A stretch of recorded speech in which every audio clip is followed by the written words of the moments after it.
If you're joining us on the Meaning of Catholic live stream, thank you for coming. I'm glad that you're here. I apologize to those on the live stream. Last time I tried to play a video and I didn't realize that the audio on my end wasn't working. It wasn't an effect on the radio because we have the best equipment that money can buy. And if you'd like to help us pay down that equipment, you can go to crusadechannel.com/Kennedy. You'll actually find the information on there for crowdfunding initiative, which is available at shop.mikechurch.com. Perhaps you're just finishing your day of work. Maybe you started at 7 in the morning. You've worked your 8-hour day. You're a little bit tired. You need some coffee. We got multiple blends of good gourmet coffee that supports good Christian Catholic initiatives. Go to shop.mikechurch.com. We also have tobacco, which is nice stimulant as well. Archbishop Vigano has dropped a new bomb. Pope Francis put out his Motu Proprio, Tradizioni Custodes, about a week and a half ago, 2 weeks ago, whenever it was. And as we would have expected, Archbishop Vigano dropped a new bomb. If you're a Protestant, you're listening to this, it's in your best interest to understand what is going on in the Catholic Church, because as goes the Church, so goes the world. Maybe you don't understand all our popishness, all our Romanish, our Romanitas, but it can't be underestimated that the heart of the controversies in the political world right now is the Vicar of Christ, Pope Francis. Whether it's Great Reset stuff, whether it's World Economic Forum stuff, Davos stuff, whatever it is, inoculation stuff, environmentalism, Pope Francis loves to have his nose to the grindstone when it comes to those things, and he seems to forget about doctrine a lot. Well, if you don't know, Archbishop Vigano has been quite an outspoken opponent of Pope Francis. And there are certain things people need to understand about his documents. When he says things like Bergoglio for my Anglophiles, when he says things like Bergoglio in there and doesn't say Pope Francis's name, that's not actually a slight, by the way. That's actually a traditional way of addressing the Pope. And in fact, you'll even find inscriptions on certain Roman buildings, religious buildings, where they actually have the, not maiden name, but the given name, the non-papal name of the popes who were in office at a time. So clearly it's not disrespectful if that's what was put in the edifice in memoriam of that pope. For us, we know, JP2, Pope Benedict, Pope Francis, etc. We never hear their normal names, but it's not actually a sign of disrespect necessarily. It could be, anyone could disrespect someone. But it's not necessarily a sign of disrespect if someone just says Bergoglio or Votiva, talking about John Paul II, or Ratzinger, talking about Benedict XVI. Those are their actual names. You're not disrespecting somebody by using the actual name that was given to them at birth. It's not really a sign of disrespect. Well, there's a lot in this letter. We've only got 19 minutes together on the live stream. If you'd like to sign up, go to crusadechannel.com/Kennedy. It's in the description. But needless to say, Archbishop Vigano did not have, let's say, some very positive things to say about Pope Francis. There's a quotation here that I want to read. It's about 2 or 3 paragraphs in. And he says, talking about the document, he says, the one constant of this attitude, referring to the attitude of Pope Francis throughout his papacy, noted in its most brazen and arrogant form in Traditionis Custodes, which is the document, is duplicity and lies. Duplicity means speaking out of both sides of your mouth. When someone is duplicitous, it means that they speak out of both sides of their mouth. They say one thing to one person and another thing to another person. That really is a hallmark of the confusion surrounding a lot of things in the world right now. Anthony Fauci is quite a duplicitous character. Depending on the interviewer and the time of year it is, he can say one recommendation for one way of living and another recommendation for another way of living, and he seems to have no conflict in saying contradictory things at the same time, holding 2 competing ideas together in his head at once. Not in a paradoxical sense. The Christian faith is paradoxical. You must die in order to live, last to be first, that sort of thing. Those are paradoxical, but we're talking about competing ideas that actually cancel each other out. They both can't coexist. Pope Francis is known for that. If you didn't know, Pope Francis is Argentinian, and he is a Peronist. Look up Perón, the political actor in Argentina. He was a man who was known for appealing to the left and appealing to the right by saying the things they both wanted to hear. Well, that might be one thing in the political realm, as dubious as it is as far as how moral it is, but it's not good for a pope to act this way.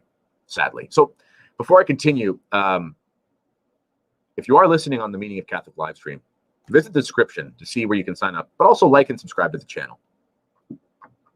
Tim Flanders is a good friend of mine. He's built this wonderful channel. We want to keep it going for him. Support his work. Now, also pray for the Pope. I'm not a sedevacantist. I'm not a benevacantist. I don't believe that Benedict is still the Pope, although there are people out there that have amazing arguments that I don't understand, and they're over my head. So to be honest, when I pray my rosary, which I try to do at least once a day, I pray for the Pope, whoever he is. So I believe it's Pope Francis. I understand some people disagree, but these are confusing times for Catholics nonetheless.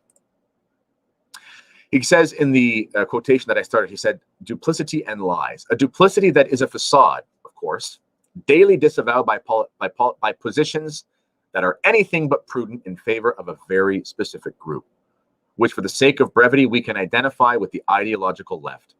Indeed, with its most recent evolution in a globalist, ecologist, transhumanist, etc. direction. We have come to the point that even simple people with little knowledge of doctrinal issues understand that we have a, these are Vigano's words, not mine, so don't kill the messenger. He says a non-Catholic Pope, at least in the strictest sense of the term.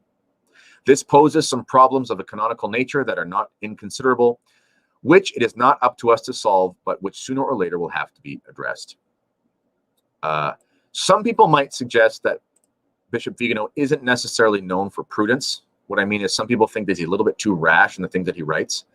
I'm going to say I don't agree with that insofar as this is concerned, because he actually says this poses some problems, referring to what is the status of Pope Francis as Pope, considering it seems like he's not even Catholic in the way that he acts. We also have Pope Benedict still wearing white. What does that mean? But he says this canonical nature is not inconsiderable, but it's not up to us to solve, but must be resolved later. That's how things work in the church. This letter is in response, if you weren't sure, of the Motu Proprio, which essentially got rid of the freedom, the relative freedom for priests to say the traditional Latin Mass with the ease that they used to say it. Now it's quite difficult, actually, for priests in some dioceses. Now it's quite difficult for priests in some dioceses to actually say the Latin Mass. Thankfully, many bishops have said that they're going to continue, but we're not really sure that's going to work out in a lot of places because the bishops are kind of agnostic on it. And I think one thing that we can see in this letter that Pope Francis put out is what Bishop Vigano talks about, the incongruencies of the spirit of this papacy and the spirit of the church since the Second Vatican Council. He says in a part called Other Incongruencies, he says, never in the history of the church did a council or liturgical reform constitute a point of rupture between what came before and what came after. Never in the course of these 2 millennia have the Roman pontiffs deliberately drawn an ideological border between the church that preceded them and the one they had to govern, canceling and contradicting the magisterium of their predecessors. I'm going to go on a limb here and say cancel culture is not actually new. Cancel culture, again, for my Protestant listeners, you got to understand, when things go sour in the church, they actually go sour in the church first and society second. You see, look back to what Pope St. Pius X was saying in the early 1900s. He was fighting Marxism in the church sense. We call that Marxism and modernism are basically two sides of the same coin. One is philosophical and one is theological. He was fighting modernism to the point where it was so bad that he had to do things like close down entire seminaries. And we're talking about the early 1900s. That was a sign of things to come in society. What do we have within 10 years?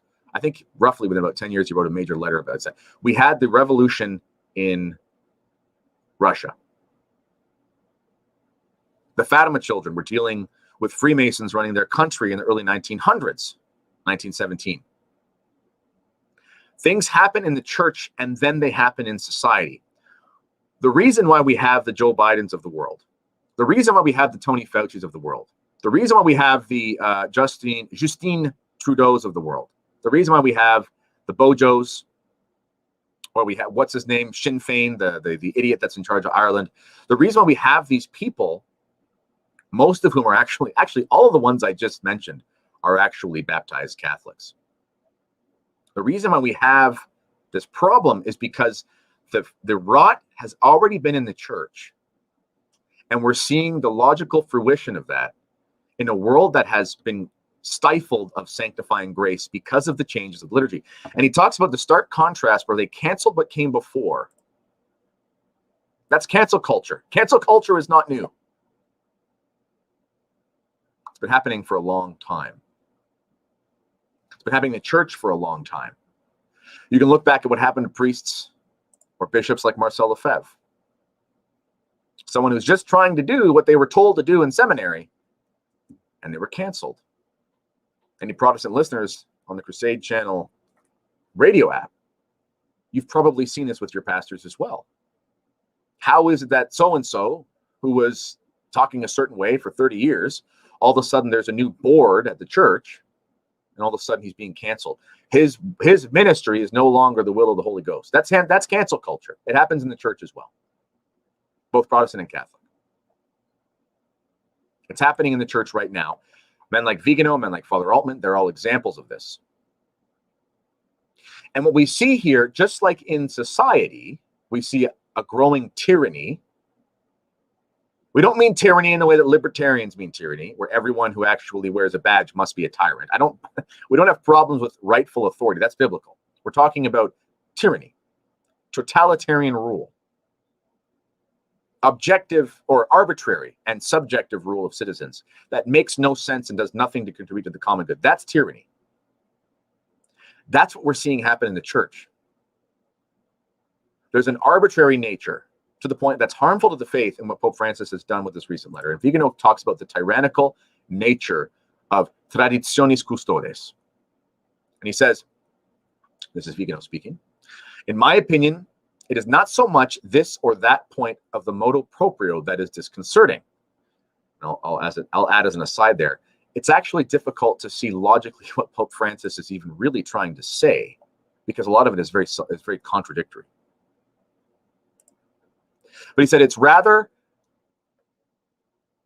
its overall tyrannical nature, accompanied by a substantial falsity of the arguments that are put forward to justify the decisions imposed.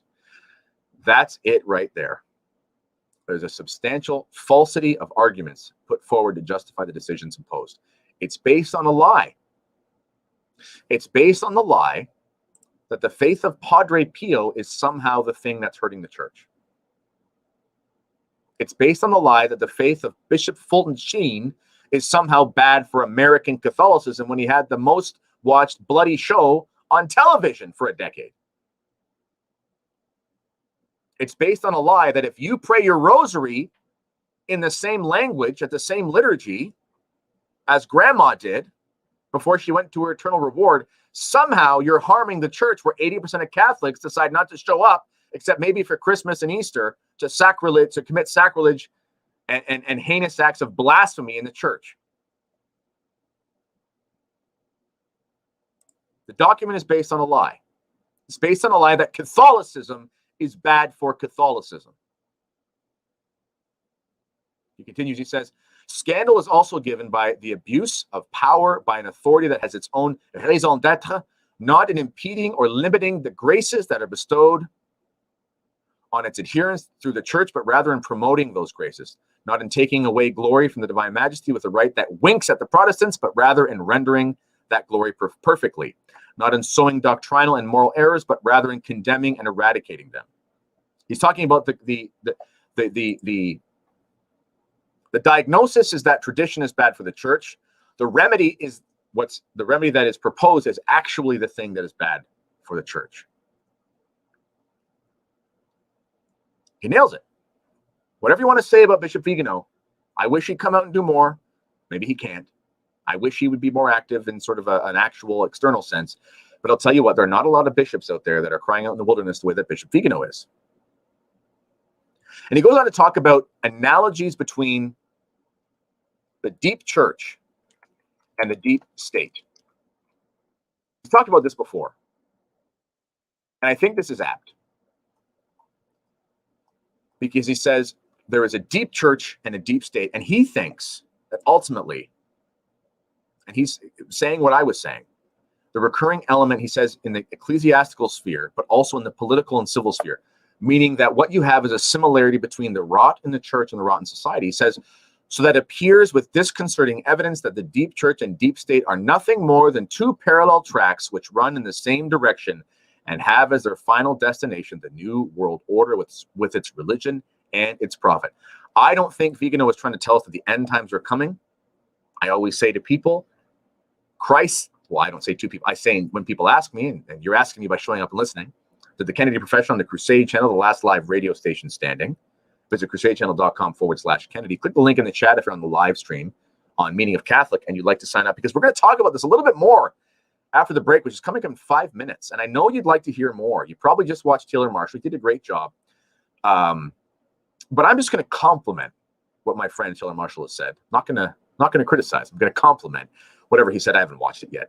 I'm sure he said some wonderful things, but there's always more you could say. There's so much Vigano, so little time, and you can hear more of it at crusadechannel.com/Kennedy. The Kennedy Profession on air every day from 3 to 6 Eastern Standard Time in the afternoon.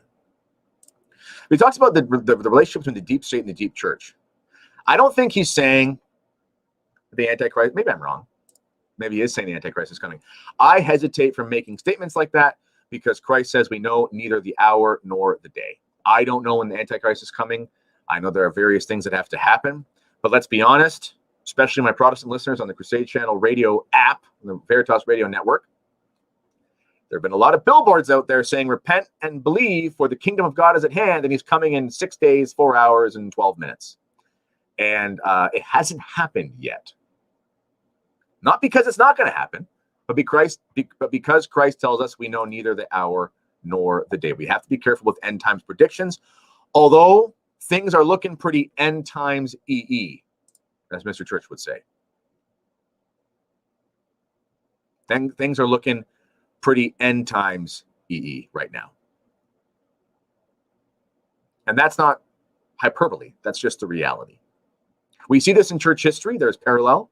There are conditional apocalyptic times. Look at St. Vincent Fair, what happened to him. I got a couple minutes here before I got to go from the live stream on Meaning of Catholic. And there's one more part that I'd like to get to. By the way, we're going to talk about this more on the other side of the hour. But he talks about the tyrannical nature.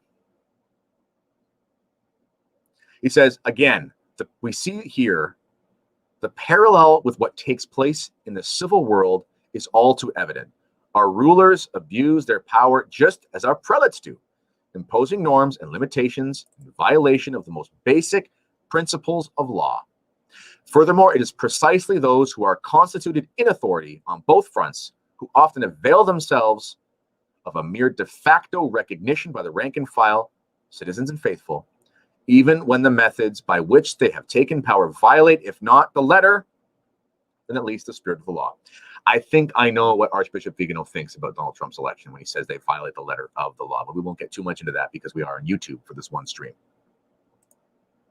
He says the case in Italy, because he's writing from Italy, in which a non-elected government legislates on the obligation to be inoculated and on the Green Pass, violating the Italian Constitution and the natural rights of the Italian people, does not seem very dissimilar to the situation in the church, where she finds herself with a resigned pontiff, replaced by Jorge Mario Bergoglio, chosen or at least appreciated and supported by the St. Gallen Mafia and the ultra-progressive episcopate. It remains obvious that there is a profound crisis of authority, both civil and religious, in which those who exercise power do so contrary to those whom they are supposed to protect, and above all, contrary to the purpose for which that authority has been established. You want to know if your government official is acting in God's will? What is he doing to establish God's kingdom? You want to know if your pope is acting in accordance with God's will? What is he doing to build the church? Again, Pope Francis, in my opinion, is the Pope. I'm not a sedevacantist. I'm not a benevacantist. But confusing times are these. And if you want to know why things are so rotten in the civil sphere, you need to look to the sphere of the church, because as St. Paul tells us in Ephesians, ultimately what we're dealing with is a spiritual battle between the principalities and dominions, between the powers of the air, the demons and the angels, the fallen angels versus those who have been exalted, those who have stayed in God's good graces. If you are a Protestant, you're listening to this, don't be afraid to say the St. Michael prayer. Maybe you're not sure what to think about Mary. I hope you figure that out soon. But I'm sure you can say the St. Michael prayer, because what we're in right now is a spiritual battle. Pope Leo XIII foretold this in the late 1800s. Remember, spiritual first, societal second. It's not a coincidence that what was happening in the sphere of society was happening in the sphere of the church first and foremost. The devil looking for time to take over the Catholic Church. Within mere decades of that, we saw the devil working through the politics of the world to take it over. And Pope Francis seems, in the opinion of Archbishop Vigano, like the logical conclusion of that in the ecclesiastical sphere. And it's not an accident that Pope Francis has been cozy with his cronies, with all of those who are in charge of things like the Davos forums, the World Economic Forum situation, Great Reset activities. So pray for the Pope, pray the St. Michael prayer. I hear the music. You don't hear it on the Meaning of Catholic live stream. You got to go to crusadechannel.com/Kennedy. Click the link in the description. Sign up. Stop drinking so many green tea, soy lattes, and instead join the Crusade channel. We'll see you on the other side of the break. This is the Kennedy Profession, where we use the natural law to make sense of a lawless world on the last live radio station standing.